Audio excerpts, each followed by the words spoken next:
Всем доброго раннего утра. Покажу. У нас с вами 6 утра скоро. Без 15. Итак, сигил Люцифера.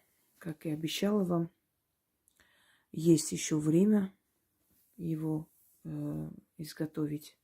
Но вы должны будете этот знак активизировать в течение всего года. Ну и после, когда вам будет нужна защита его, вы должны будете время от времени активизировать. Но хотя бы раз в месяц начитать на эти знаки заговор, чтобы усилить, чтобы показать свою благосклонность и благодарность хозяину этого знака. Если вы религиозный человек, очень, то не стоит трогать этот знак, потому как этот знак для людей с более широким сознанием, глубоким пониманием мироздания, это знак не для рабов. Поэтому если вы раб своего боженьки, то я считаю, что вам рабом и надо оставаться. Но это к тому, чтобы внутренний и внешний мир не противоречил друг другу. А если вы знаете, что есть древние боги, если вы смотрели мою лекцию «Дьяволическое древо», и знаете, что есть 3 правителя тьмы или 3 принца тьмы, так называемых, и что их часто путают или обозначают в одном лице дьяволом или сатаной, или Люцифером. И если вы посмотрите эту лекцию для начала, чтобы понять, кто он, к кому вы обращаетесь, и перестанете верить во все эти страшилки попов, придуманных для того, чтобы вас отодвинуть подальше от настоящих сил мироздания, то вы станете свободными людьми. Невозможно быть в этом мире свободными физически, потому как мы подчиняемся законам, мы не можем быть окончательно свободны, но настоящая свобода внутри человека. Вам никто не может диктовать, что думать, кому верить. Это невозможно. Душу человека контролировать и покорять невозможно. Можно покорить его физическое естество, а душа свободна. И если вы обретаете эту свободу, значит, вы счастливый человек. А свобода – это знание. Чем больше ты знаешь, тем меньше шансов у других тебя запугать, обмануть и подчинить своей воле. Запомните это. Так вот, те самые священнослужители, которые вас запугивают сатаной, дьяволом, чертом, Люцифером и так далее, они истину знают прекрасно. Они учились в духовной семинарии, и там это все преподается, но одна истина есть для них, другая для вас. Чем больше напугано стадо, тем легче этим стадом руководить. Знаете, вот это вот слово «вертухай», так называли собак, охраняющих стада. Эти собаки кусали овец, которые выходили из загонов. И они от страха быть покусанными покорно паслись внутри загона. Вот построенная на страхе, ужасе любая религия, она распадается со временем, исчерпывает себя. А построенная на знаниях, когда человек добровольно приходит к этому, понимая, куда он идет, это вечно. Не помню, кто из великих сказал, тот, кто идет к Богу, приходит к сатане. Просто есть такой момент, когда человек, думая, что ему покровительствует тот самый Боженька и помогает. Вот когда некоторые говорят, вы знаете, а вот есть люди очень верующие, хорошо живут, со временем они понимают, что им покровительствует совершенно другая сила, помогает, направляет абсолютно другая сила. И в итоге они понимает, кто их истинный Бог и покровитель, и они приходят к нему. Не зря в древние времена разумные люди, разумные цивилизации разделили людей по профессиям, по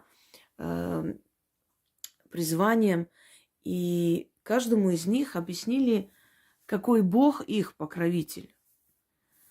И люди жили мирно, они как бы друг друга не пытались принизить тем, что ты молишься Артемиде, а я молюсь Зевсу и так далее. Ну, предположим, для купцов был бог Гермес, бог хитрости, хитросплетения. Его сравнивают с Локи скандинавским. Собственно говоря, это те же самые боги, просто ипостаси разные. Есть, конечно, и боги именно национальные, так называемые, которые покровительствовали именно той или иной нации. Но большинство богов, они просто принимали другое обличие у других народов. И все ритуальные обращения к ним правильные. У каждого народа свои правила обращения к определенному божеству. И все они принимаются, и все они правильные. Все они обладают определенной энергией. То есть все дороги ведут к богам, как бы человек ни шел. И что касаемо магии.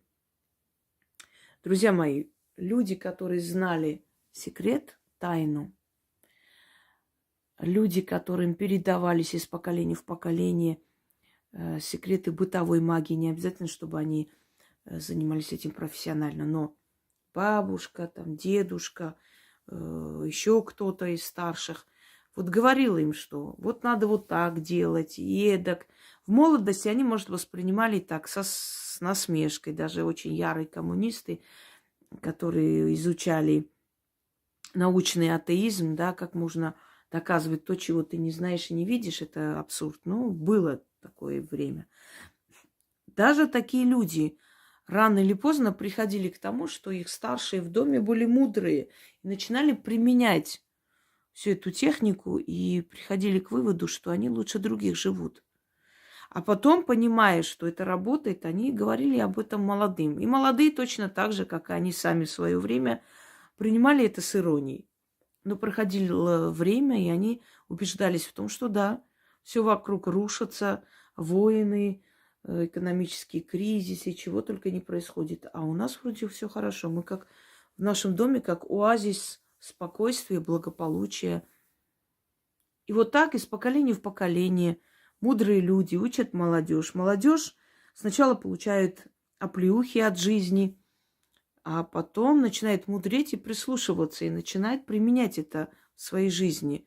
Молодежь становится уже средним возрастом, потом уже старыми людьми, пожилыми, передает опыт молодому своему поколению. И вот так вот тысячелетиями люди друг другу передавая, объясняя, говоря, или идут к знающим людям, те учат и объясняют, как нужно себя вести. И те, которые надеются не на властей, не на боженку, которому там тысячелетиями ставят свечи и как-то толку мало, они надеются на другие силы. Кто-то может это объяснить, кто-то более грамотный может расставить правильно приоритеты и понять, кому поклоняются, кому обращаются. Есть безграмотные ведьмы, которые просто считают, что это боженька помогает, хотя там совершенно другие силы, но помогает людям. Есть ведьмы грамотные, более, да, образованные люди, которые, имея вот это дарование, это знание, еще и имеют как бы широкий кругозор, они образованы, начитаны и могут правильно объяснить то, что их бабушки, дедушки, например, объяснять не могли, но применяли в жизни. У всех по-разному, но итог один и тот же. Мир вокруг может рушиться, а человек, обращающийся к магии, выживет и будет жить хорошо во все времена. Во времена красного террора, во времена войн, голода, холода, без разницы. Он выживет. И он, и близкие его люди. Перед началом Великой Отечественной войны, да и во время войны, когда призывали, и вы знаете, сколько было котлов и сколько было жертв, огромное количество, миллионы людей могли за несколько дней попасть в этот котел, и редко кто выживал. И вот в то время люди более начали обращаться к силам мироздания, обращаться к ведьмам. И эти ведьмы учили людей, как сделать так, чтобы спасти и вернуть сыновей живыми, здоровыми домой.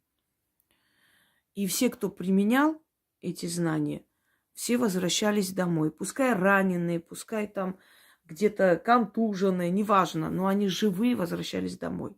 То есть могли обойтись малой кровью. А почему так происходит? Потому что это все работает на личной силе человека. Если человек энергетически силен, то меньше будет вреда. Если в этот момент он слаб, или если в жизни он натворил не очень хорошие дела и ослабил свое вот это вот ментальное тело, так называемое, то получается, но не настолько сильно, как, например, у других людей. И люди, которые носили с собой обереги, талисманы, они возвращались из войны. И пример тому мои деды, 4 деда, которые вернулись живыми, потому что мои бабушки знали определенные тайны, секреты. Люди обращались к разным силам, к кладбищенским духам, к духам перекрестков, древним богам. Люди обращались к темным силам, люди обращались, задабривали злые силы, чтобы те не трогали их сыновей. Но они возвращали их живыми и здоровыми, потому что не просто потому, что они верили в это, даже не из-за этого, потому что они уважали эти силы. И сегодня мы применяем то же самое. Те, которые начитывают, просят ставить защиту своим сыновьям, они возвращаются живыми. Некоторых даже передумывают забирать, некоторых отправляют в резерв, говорят, потом придете. Ни с того, ни с сего, даже без причины. Понимаете? А люди, которые, скажем так, самоотверженно надеются на Боженьку, ставят свечи, иконы, мы потом видим результат, когда возле павшего воина его фотографии, там иконы, его нательный крестик и так далее. Как-то они не особо спасли. Это говорит о том, что древние боги, которые называли нас сыновьями и внуками, они нас любят и хотят нашего благополучия. А инородный, чужеродный бог, который пришел и насильно как бы овладел умами народов, он к нам относится безразлично. И он не слышит ни мольбы, ни просьбы. И поэтому я говорю вам, что если вы откинете все эти страшилки, сказки о сатане, о Люцифере, о дьяволе, вы поймете, что это просто вселенские силы. Когда у меня спрашивают, а вот как вот вы говорите, что вот боги отправляют своих посредников, отправляют своих стражников, духов уберечь человека. Вот нас миллионы, что они каждому человеку могут отправить. Я хочу вам сказать, что у богов в услужении силы, духи мироздания, души людей, которые приходят к ним в услужение, потому что в тонком мире очень многое взаимосвязано. У них огромное количество этих созданий, этих душ, этих энергий.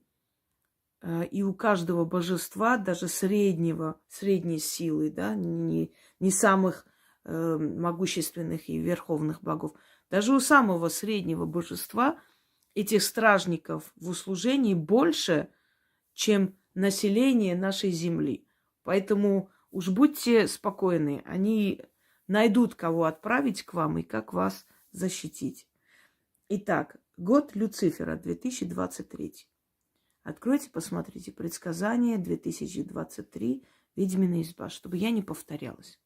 Но, помимо всего, кроме того, что вы можете использовать сигил в этот год, вы можете использовать и в другие годы. Но в этом году он будет особенно силен, потому как в этом году, то есть активизируется мировые силы, и не все силы из них, скажем так, добрые. Стирается грань между миром мертвых и живых, между миром духов и людей. И поэтому и будет весь год очень много небесных явлений. Кстати, они уже начались, и мне многие скидывают, что на небе появляются всякие явления непонятного происхождения. И вот стирающаяся грань между мирами, он чреват. Понимаете? Кто сумеет использовать во благо себе это все, эти энергии, кого обучат, кто прислушается и сделает, те выиграют. Кто не сумеет, у них панические атаки, страхи, неудачи, это посыпется. Так вот, для чего нужен сигил Люцифера? Это защита, поскольку Люцифер, он воин. Он защищает тех, кто к нему взывает. Но то, что я вам подарю, скажем так, это может провести каждый человек. Есть два способа поклонения. Один способ жреческий, другой обычного человека. Жреческий способ поклонения, он более глубокий, и там есть запретные, скажем, запретные обращения, ритуалы, которые обычному человеку нельзя проводить. Вообще обычному человеку просто так к Люциферу обращаться нельзя никак. Но если вас обучает знающий человек и объясняет все меры предосторожности, то можете смело это делать. Держать в доме его статуи обычному человеку не рекомендую. Теперь вам нужно сделать желательно два сигила. Один из дерева, кружочек дерева, круглый, как круг защитный символ. Второй из кожи. Выжигать нужно или вырезать. Но это делают, собственно говоря, профессионалы. Вы, если умеете делать красиво, правильно, можете. И фон должен быть слегка такой красноватый. Итак, это на колдовском алфавите посредине. Это буква Л, Люцифер. Наверху имя его отца, Сатана, Сатанаиль, князь тьмы. Внизу имя его матери. Именно потому, что он сын света и тьмы, в нем сочетаются два направления, две силы мироздания. Но мы делим так условно. Вообще нету светлых сил. Есть темные и очень темные. Есть темные силы и злые силы, понимаете? Но поскольку одна сторона как бы больше считается, делает добро, другое зло, но это смешно звучит, потому что и добрые силы могут наказать, и злые силы могут помочь. Поэтому так вот определенно вот ставить какую-то межу между ними, это неправильно. Так вот, Сатанаиль и Аврора, богиня света и зари, и бог и князь тьмы. Если кому интересно, наберите у меня «Рождение Люцифера». Я про это сняла. Такой интересный, красивый ролик, и сделали клип мои зрители. С одной стороны меч, поскольку он воин и защитник. И с другой стороны ключ и кадуцей, то есть дающий силу, дающий знания. Он тоже считается ключником бездны. Он тоже периодически берет эту должность у своего отца. И он тоже считается одним из ключников бездны. То есть бездна – это то самое темное знание, редкое знание, да, которое дается избранным людям и не всем. Итак, начнем. Кожаный сигил носится с собой, в сумке. Можно сделать там на шнурке, повесить, если у вас есть важное дело, но его никто не должен видеть у вас. То есть сделать так, чтобы оно было сокрыто ближе к телу. Можно носить, но не всегда, когда у вас важное дело и когда вам нужна особенная защита. И второй вот этот кружочек из дерева, его нужно прилепить с наружной части дома, где главная дверь, входная дверь. Можно с двух входных, если у вас две двери. Если вы переживаете, чтобы никто не знал, вы можете как-то маскировать под что-то, каким-то образом сделать так, чтобы, то есть, не поняли, о чем речь. Да и если даже увидят, они не поймут на самом деле. Почему это делается? Почему вам нужно над входной дверью с наружной части? Когда в течение года темные и злые силы, и разные силы мироздания будут разгуливать по пространству, будут заходить в дома, будут приносить людям не очень хорошие, скажем так, энергии, да, следовательно, и неудачи последуют, и все прочее. Они, увидя этот знак, будут понимать, что вы своя, и они уйдут. Что вас защищает сила Люцифера, хозяина этого года, да и вообще одного из принцев тьмы и воина дьяволического древа. Он один из могущественных богов. И, видя этот знак, они просто поймут, что сюда заходить не следует, что зайти в этот дом и принести что-либо, то есть плачевное, нехорошее для этих людей, для них чревато и наказуемо. Духи тоже боятся наказания. Они боятся, что их лишат их места и направят в более темные дебри хаоса. У них тоже есть закон, естественно, которому они подчиняются и боятся. Иначе, если бы они не подчинялись этим законам, здесь было бы просто мракобесие, как сказал Иоанн Кронштадтский. Если бы вы видели, кто рядом с нами, многие сошли бы с ума. Так вот, если бы для них не существовал закон и запрет, то они бы просто показывались людям и сводили бы их с ума, потому что наш разум не способен это воспринимать. Как вы думаете, почему многие люди отрицают привидений, призраков, духов? Их разум не способен их воспринимать. И вот этот страх закрывает, ставит запрет. Они предпочитают этому не верить. А может быть, в этом случае они и правы. Если они не готовы это принимать, лучше в это не верить, чтобы остаться целым и невредимым, чтобы не тронуться разумом. Понимаете, о чем я говорю? Поэтому, видя этот знак, неудача не зайдет в ваш дом весь год. Можно ли после оставить? Можно оставить, но в другие годы оно как бы в этом не так сильно будете нуждаться, как в этом году. А знаки и покровительство, и помощь, и защита его, естественно, если вы к нему будете обращаться каждый раз, вы это получите. Нужно ли откупаться? Нет, в этом случае, поскольку это Бог.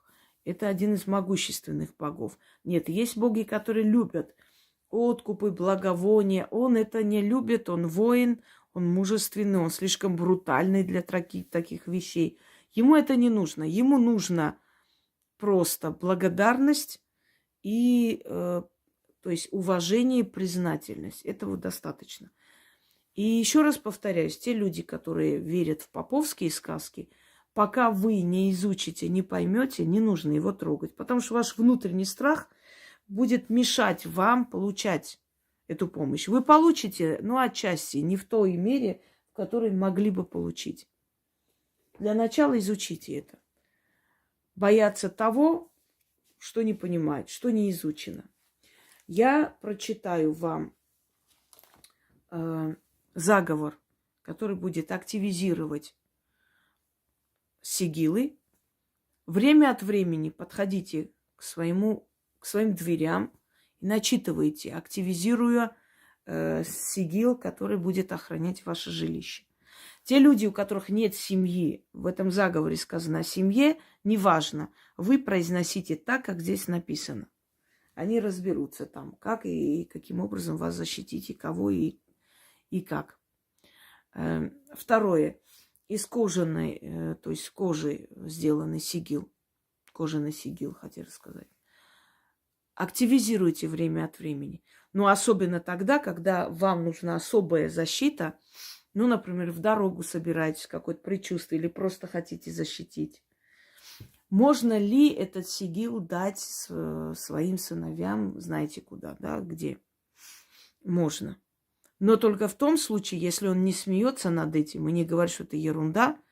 И вот если он к этому скептически относится с насмешкой, не вздумайте это делать. Потому что Люцифер не любит, когда к нему относятся с презрением, но в то же самое время просят его защиты. Защиты в этом случае не будет. относится со страхом и просит его защиты. Тоже не будет. Вот поэтому изучите, поймите, кто он, что он из себя представляет. Только после этого возьмите и сделайте эти защитные сигилы. Еще раз напомню. Дьяволическое древо, ведьмина изба. Древо богов и дьявола, ведьмина изба. Откройте и посмотрите. Итак, читать нужно 6 раз. В конце приводится на латине текст славления Люцифера. И на латине этому тексту более 2000 лет. Лучезарный, светозарный, сын зари, воин, единственный возлюбленный Дианы, той богини, которая придерживалась, скажем так, безбрачия, но безумно влюбилась в него. Отец ведьмы, уже запуталась немного, там звуки отвлекают. Аради, дочери Дианы, ну, той же самой Артемиды в греческой теологии, которая пришла на землю и учила ведьм, как нужно просить у сил. Ее считают матерью ведьм и самой первой ведьмой изначально. То есть ведьма, ведающая, знающая, как надо просить, чтобы тебя услышали. Понимаете, о чем речь? Как говорят, богат не тот, кто работает на 3 работах, а тот, который выбрал самую выгодную, самую правильную профессию для себя и всю силу отдает только этой работе.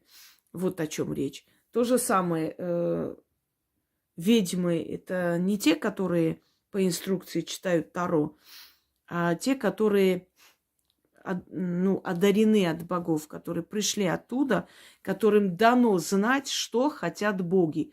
Просить можно без конца, тебя не услышат и не помогут. Почему? Потому что нужно просить правильно. А все ли знают, как правильно просить? Нет. Для этого ведьмы и пришли на эту землю. Есть такая книга «Евангелие ведьм». И многие считают это художественным произведением. И я хочу вам сказать, что его переписали и списали из древних источников. Немного поменяли, улучшили. Но это было известно еще до христианства. Люцифер был известен в культурах народов и поверьях еще до христианства. Итак, 6 раз. Не обязательно держать в руке. Просто кладите на алтарь и начитывайте. Здесь ничего особого не нужно. На алтарь просто начитайте. А когда прикрепите с наружной стороны двери, время от времени подходите и опять же начитайте и просите помощи. То есть таким образом, с помощью заговора. Читаем 6 раз. Сын князя тьмы и сиятельной Авроры, рожденный тьмой и светом, наследник дьяволического древа, дитя зари, носитель света знаний, светозарный ключник бездны, мятежный и ярый воин, источник тайн и даритель защиты, внемли моей просьбе, защити меня и тех, кто мне дорог, от земных сил, от злых сил, от властей, от врагов, от потерь и бед, от страхов и лютой смерти. Одари меня мудростью. Помоги обойти капканы и травли. Отправь своего темного воина для защиты меня и моего дома. Пусть твой священный сигил изгоняет зло от меня и от семьи моей, защитит и поможет выжить среди хаоса и зла. Каждый, кто призовет имя Твое, получит покровительство Твое. Я призываю Твое имя.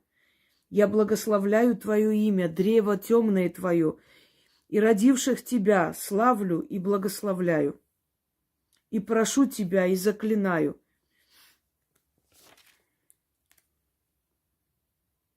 Из башни своего черного замка зорко следи за мной, не дай мне отступиться. Будь всегда рядом. И что бы ни случилось на земле, дай выжить мне и моей семье. Заслони от бурь времени, от смерча войн, от страха и мрака. Славься, наследник черного трона. Gratias tibi, gusto scientiae, potestas dantis, heres in tenebris solio, glorificatio, ave Lucifer, ave Lucifer, ave Lucifer. Итак, 6 раз читайте и активизируйте сигил, и он будет вас оберегать и помогать, особенно в этом году. В этом году, когда начнется великая чистка, он будет вам помогать. Защите от властей не просто так сказано. Власти тоже зачастую и порой занимают сторону зла. Не все, конечно, но многие из них. От лютой смерти. Если человеку суждено уйти, если у него время заканчивается, он уйдет в любом случае. Но он уйдет спокойной смертью. Все просят хорошей жизни, а хорошей смерти никто не просит. А хорошая смерть, она немаловажная. Не так ли? Вот лютая смерть. Смерть в мучениях, которые самые страшные и которые все боятся. Вот такой смертью не даст уйти, если вы будете просить. Итак, друзья мои, пожалуйста, послушайте внимательно, чтобы понимать, как это нужно делать, каким образом. И прошу, внизу вопросы не задавайте. Я не буду отвечать на вопросы внизу. У меня нет на это времени ни физически, ни морально. И я считаю, что я настолько подробно раскладываю, разжевываю, что уже вопросов оставаться не должно. Этот сигил можете заказать у кого-нибудь, кто делает. Можете сами делать, если умеете делать. Но это должно выглядеть достойно. Вы сами понимаете, что вы имеете дело с одним из наследников Темного престола, и это не шутки. И к нему надо относиться очень серьезно. И повторяюсь еще раз, если это противоречит вашим религиозным убеждениям, лучше его не трогать. Люцифер помогает свободным людям. Рабам здесь делать нечего. Удачи вам всем. И пусть он вас услышит и поможет и защитит в наше непростое время. Всего хорошего.